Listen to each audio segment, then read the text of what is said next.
আসসালামু আলাইকুম রহমতুল্লাহি ওবারকাতুহ।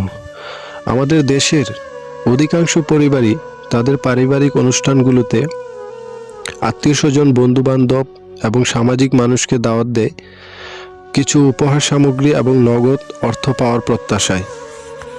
এবং অনুষ্ঠান শেষে কোন আত্মীয় স্বজন এবং কোন সামাজিক মানুষ কত টাকা দিল, কী উপহার দিল, তা নিয়ে চলে চুলছেরা বিশ্লেষণ।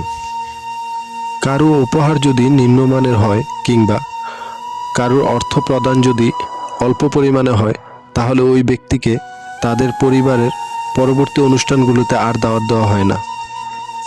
তাছাড়া যারা অর্থনৈতিকভাবে দুর্বল, তাদেরকে সামাজিক বিভিন্ন অনুষ্ঠানে বেশিরভাগ ক্ষেত্রেই দাওয়াত দেওয়া হয় না। আর যদি চক্ষু লজ্জায় দাওয়াত দিতেই হয়, তবে খাদ্য পরিবেশনের ক্ষেত্রে চলে বৈষম্যতা। কাউকে দাওয়াত দিয়ে অর্থ কিংবা উপহার হাতিয়ে নেওয়া, এটা ইসলাম সাপোর্ট করে না। ইসলাম কেন, পুরো পৃথিবীতে যত ধর্মই আছে কোনো ধর্মই এটাকে সাপোর্ট করে না। এটি একটি নির্মম, বর্বর এবং জাহিলি মানসিকতার কাজ।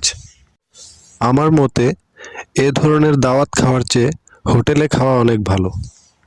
চলুন আমরা এই জাহিলি মনোভাবকে প্রত্যাহার করি, সম্প্রীতি এবং ভালোবাসার বন্ধনে একে অপরকে আকৃষ্ট করি।